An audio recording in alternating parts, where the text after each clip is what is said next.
have to be strangers. You can come closer if you want.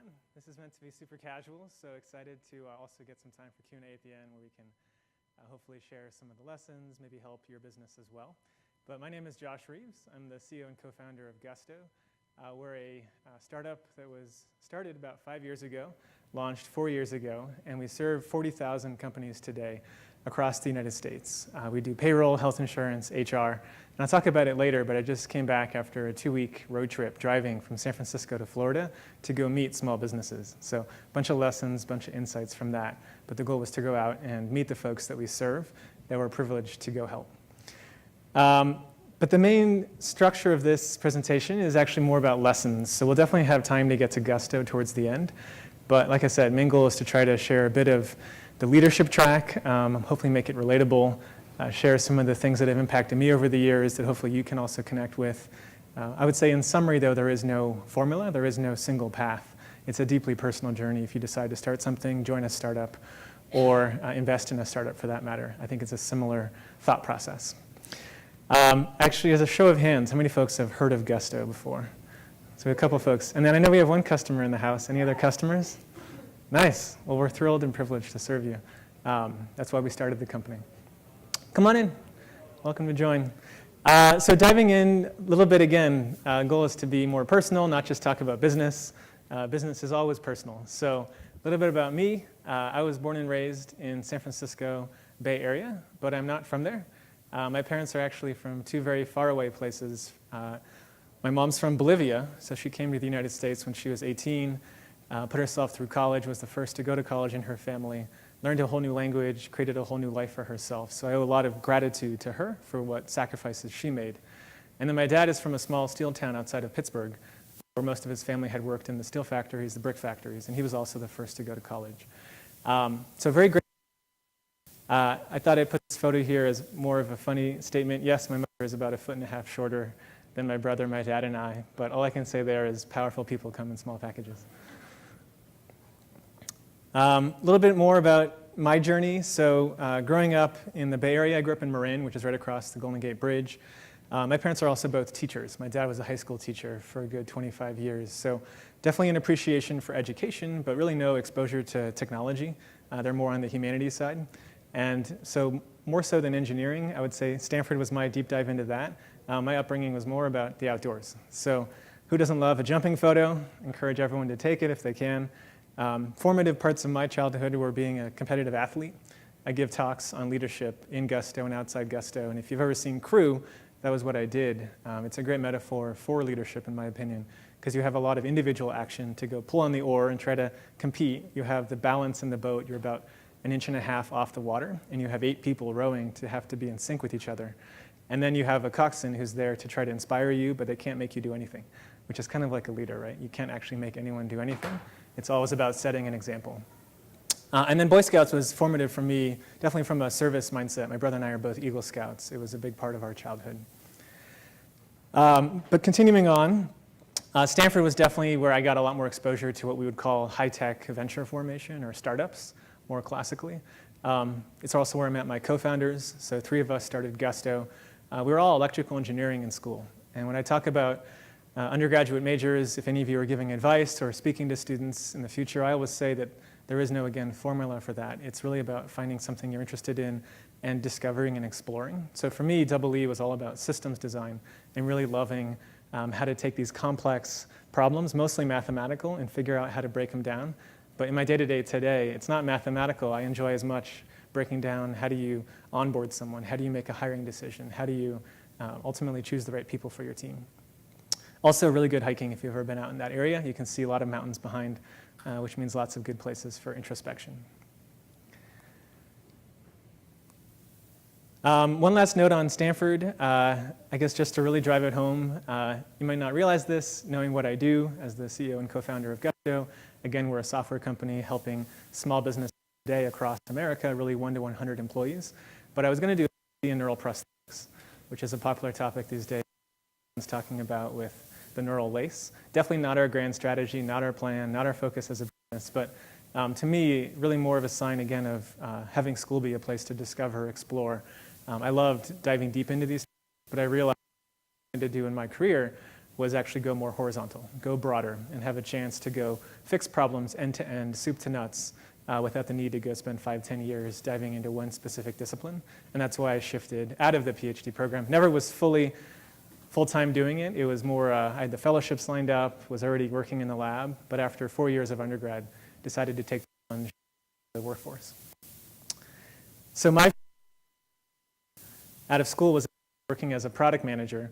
I don't know if any of you have worked as a PM before or have friends working as PMs, but it's a really great way to, I would say, learn about how to influence people. If you think about it, PM and CEO are very similar roles. Again, using my crew Coxon analogy, a PM actually doesn't manage anyone. No one on an org chart reports to a PM, but they're ultimately responsible for a roadmap being achieved, for business success being accomplished.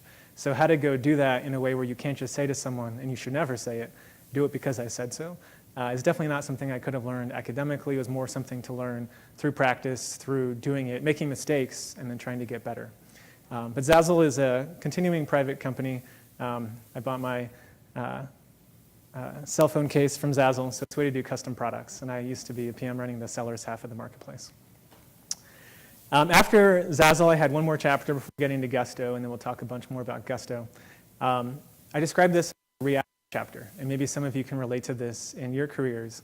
But this was a chapter where we started a business almost as an accident, but really without a deep purpose. So we were right in 2008.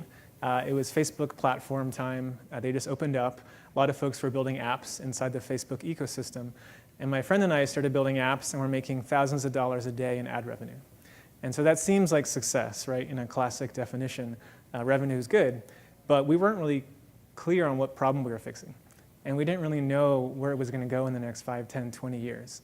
And in retrospect, that was a big, big gap. Because how are we going to recruit? How are we going to raise money if we don't know what our purpose is? Raising money or making money is not a purpose. It's an outcome of fixing a problem. And so in retrospect, I can describe it in a very succinct way as a reactive chapter. But in reality, it was something that just didn't feel right along the way. And so we had to keep iterating to find the right approach. So we sold that business after 2 years, did a lot of introspection. That's my advice to all of you in the room and online as well. In school, we have really clear structures for introspection. It's called semesters and quarters, where after a quarter or a semester, you have to figure out what classes you like, don't like, and then figure out which ones you want to do different next time. In the workforce, you can have 10 years pass by without realizing if you like a problem, like a business, like a role or not. And so you have to take that time. For me, it means going into nature every Sunday. It means doing at least a couple of big trips every year. And then as a culture in Gusto, we even encourage it with our teammates. So everyone on their 1-year anniversary gets a free plane ticket anywhere in the world. And that expires on their 2nd-year anniversary. Same concept. We want to encourage folks to take a step back, travel, detach from the day-to-day, and figure out, are they spending their time on the most important projects? So that leads us now closer to Gusto time. And I'll start here with inspiration. Like any business that is mission-driven, it starts with the problem. It starts with something that you have exposure to, that you really feel connected, that resonates. And in our case, we had all run these prior companies. So I had had my prior business. Tomer and Eddie, my 2 co-founders, had had their prior business. And we realized that we weren't very happy with the way that these HR, payroll, insurance systems were working. We weren't happy with how manual they were, with how much paper there was. And then on top of that, we had family. So my co-founder, Eddie, is from LA. His mom runs a small doctor's office. She had done payroll by hand for a good 20, 25 years. My co-founder, Tomer, is from Haifa, Israel. His father had run a small clothing shop for a long time, 2-person store. Everyone knows that a small business is always a family affair. And my mother-in-law actually runs payroll. So those are some of the catalysts that give us exposure to this problem. But most of us, as you know, probably from looking at our backgrounds, don't come from the payroll HR benefits background. I'll talk about that in a sec. But we definitely started more with seeing something that was a pain point for us, for family, for friends, and a lot of people around the world, and deciding that we could do something about fixing it. So this is my message. Definitely, if anyone is starting a business or running a business, it doesn't matter what scale, what size. As I mentioned, I just went coast to coast, 4,000 miles, meeting small businesses, many of which have no desire to become 1,000-person organizations. And what they all have in common is that they want to go make something better. right? It's a labor of love to start a company. No one makes you start a business. So I always describe our journey as fixing a problem by creating a company. We didn't create a company for the sake of it, and hopefully many of you as well. If you create a company for the sake of it, pretty quickly the motivation, the purpose can go away because it ultimately feels very superficial. And like I said, today we're deeply honored to serve over 40,000 companies. We'll have about 1% of all companies in America as customers later this year. And we want to get to 5, 10, 20, 50, 100% eventually. So we have a lot of work to do ahead of us. To give you a sense of our mission, how we describe our purpose, and then I'll share some more advice on the startup journey. Our mission is to create a world where work empowers a better life. And we think of this as really our long-term goal because what we're a part of is that work and life relationship, right? If you think about it, people spend so much time at work these days. It's a huge part of your day, your week, your month, your year. A lot of people talk about how they should be separate. Work empowers life and life happens at work. And so for us, that means things like payroll, HR benefits. But Gusto today is about 450 people. Most of us don't work or come from these industries. We come at it more from a perspective, again, of thinking about it from first principles, thinking about what would be the way we'd want to be treated, the way that we'd want to be affected. And for us, that comes back to these two big problems that hopefully many of our customers have experienced us helping with. But one is just how much manual pain and process exists. So every year, a third of companies in the US get fined for incorrectly doing their payroll taxes. It's kind of a crazy stat if you think about it, but that's billions and billions of dollars of penalties that don't have to be there. And so we want to bring peace of mind to that, try to make it simpler, easier, automate it, use modern technology to make that process much, much faster. And then the second one, if you've ever seen the movie Office Space or the show The Office, we just realized that the industry was full of terminology like human resource information systems, human capital management. ADP stands for automated data processing. And I would strongly posit that humans are not capital, resources, or data. They're human beings. So can we actually approach this where we want to be a partner in helping you build a great place to work inside your organization, not just get you paid on time? So that gives you a sense of how we think about problem solving. Again, my advice to any of you that are starting companies, this is something that I really learned from comparing my previous startup to Gusto, and I hope to do Gusto for many, many decades to come. But it's this thought exercise to say, imagine it's the 10,000th time describing what you're doing. Will you be as authentically and sincerely excited as the first time? And even just what I did with you, sharing a bit about Gusto, this is probably my millionth time describing it. Like, it's a true privilege because I really care about what we're doing and I believe in it, and we're still very early in the journey. But I can't fake that, and definitely with my last company, it wasn't there.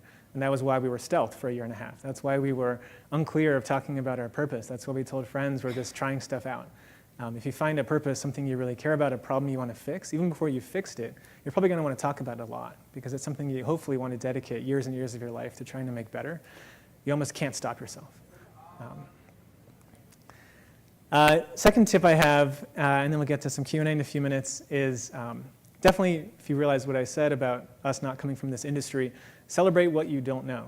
I think a lot of times in startup life, people think about, I don't have this skill set, this knowledge, this expertise. There's these huge companies in this space. ADP is a $40, $50 billion company, started in 1949. How can we compete in that market?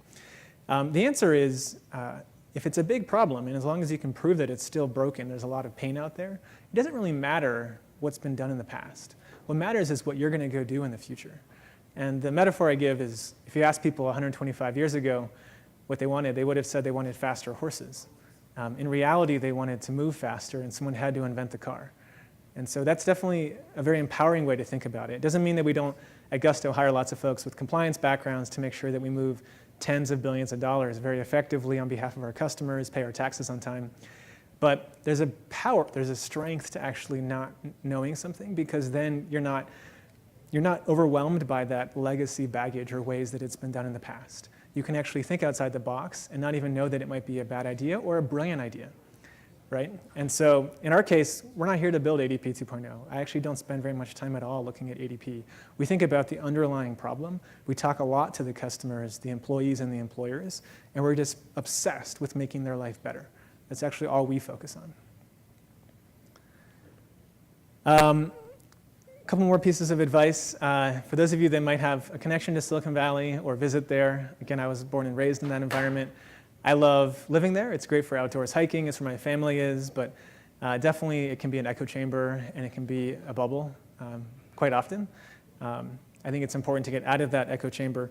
But one of the biggest things that are lost or sometimes forgotten in that ecosystem is this idea that there are no shortcuts, right? Building a great business, an enduring business, isn't done overnight. It isn't done by quickly hiring people without vetting their value system or their motivation. It's not done with quickly onboarding customers before you have the capacity to support them. It's not done through having negative gross margin that you hope to go build through and then eventually get to profitability. You have to build a sound business from day one. You have to take your job seriously. In our space in particular, there's examples of companies that did take shortcuts, and that ultimately does come back to hurt you. And so I give a talk in the company to many of the gusties that have never been in Silicon Valley. And it's called the State of Silicon Valley. And I try to help folks in the organization know this cycle comes and goes. In tech, we've been on a pretty bullish cycle now for several years. But in that cycle, there's always a core group of companies and founders that are trying to just go fix problems and do it in a way they're proud of and build sound businesses. And then there's a lot of fluff that comes and goes, where you kind of lose sight of that, think that the goal is fundraising, think that the goal is market cap. The goal is always just as simple as for a small business to go fix a problem and serve your customer well. So on that note, related to fundraising, if anyone has questions there, happy to speak to it. But we've been a bit unique in our approach to fundraising. So we have 50 CEOs and founders as large investors in Gusto. These are the founders of Eventbrite, Stripe, PayPal, Yahoo, Evernote, Shopify, Thumbtack, a bunch of cool companies. My two pieces of advice on fundraising is, number one, to think about it as hiring. So average length of time I get to know people before we raise money, if they're on the institutional side, is about 3 to 4 years. It's basically a chance to get to know them as a person, first and foremost. You guys know I love hiking, so I go hiking with investors first and say, we're not raising money. I want to get to know you. I want to get to know what motivates you, what drives you, what excites you, why you're in this field. And I want you to get to know what drives me, what motivates me, why I'm spending so much time on this endeavor. And if we find alignment, we enjoy that interaction, then at some point, years later, there's going to be a transaction that's a 2-week process, heavily focused. But in the meantime, it's just like hiring, right? You want to look at, for us, 3 different variables: value system, motivation, and skill set. No different than normal hiring process. And then the second is what I alluded to earlier. Definitely, fundraising can sometimes be seen as the goal. Fundraising is never the goal. It's an enabler to go achieve a goal. So we've raised every round of financing with the goal of never raising again. It's a good philosophy to have because you never want to be beholden to investors on future capital. Why raise money at all? Because it's great for R&D. So we've used a lot of that capital to fund pretty aggressive years forward R&D efforts that cash flow would not normally have justified. About a third of Gusto today is engineering and design and product management folks.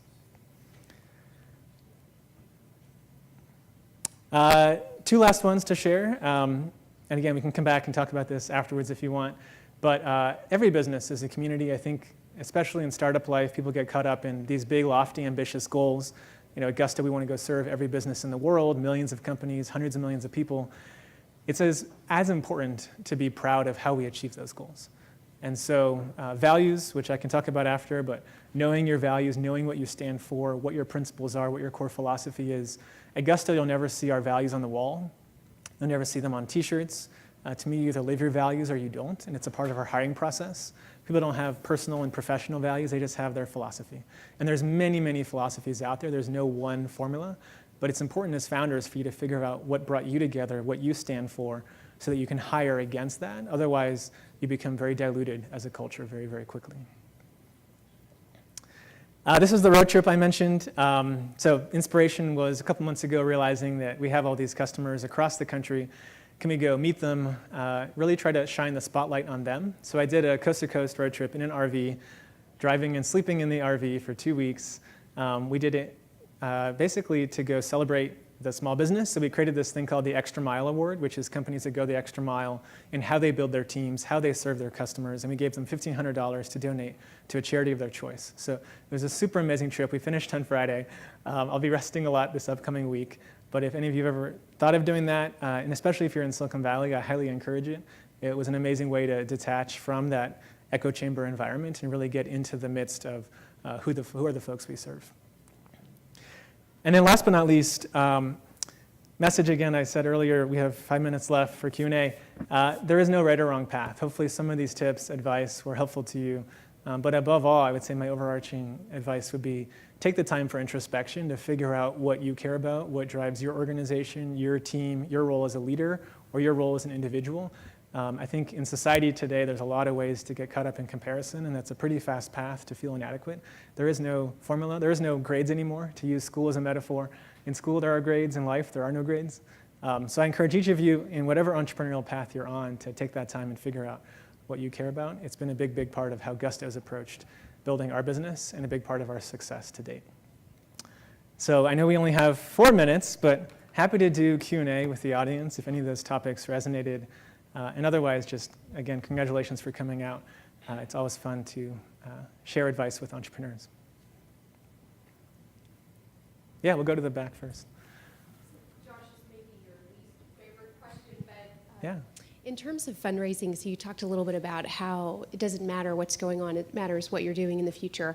But I'm curious tips that you have fundraising early on when you were in a highly competitive market and how you were able to break through those early fundraising days.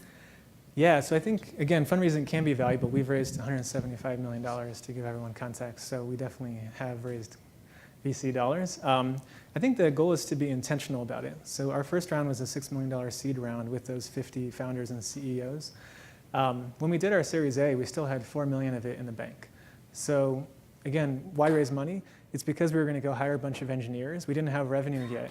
We wanted to go get that product development process going. And we also, frankly, wanted to have the flexibility to know that we don't have like a near-term, short-term pressure just to have money for the sake of it.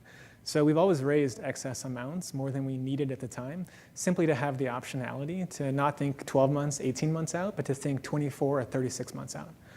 How to get the process early on, it's very scrappy, lots of introductions. My tip there would be anytime you meet an investor that cares about what you're doing, as soon as that conversation ends, ask them very openly, are there 2 other folks you think that would care about this mission, could be helpful, not money, just helpful to the process we're going through.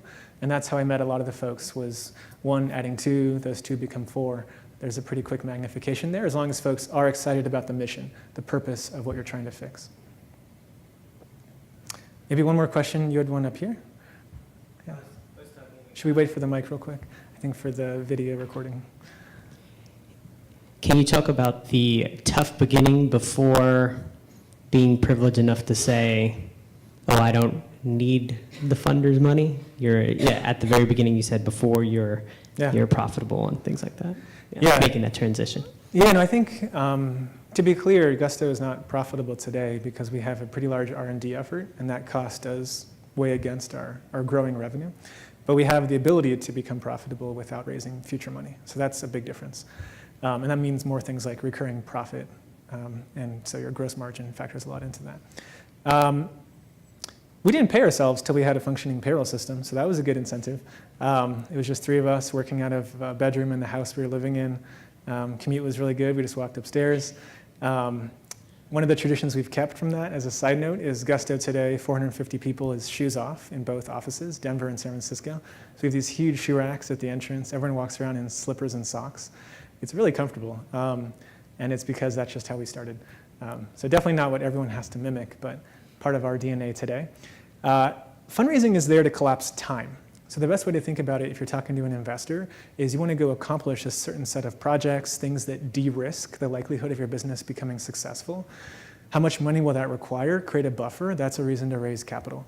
So for us, why I would say we raised a larger round early on was that we knew this was going to be a multi-decade effort. We knew there would be a lot of R&D because it's very complex to abstract tens of thousands of payroll rules across the country.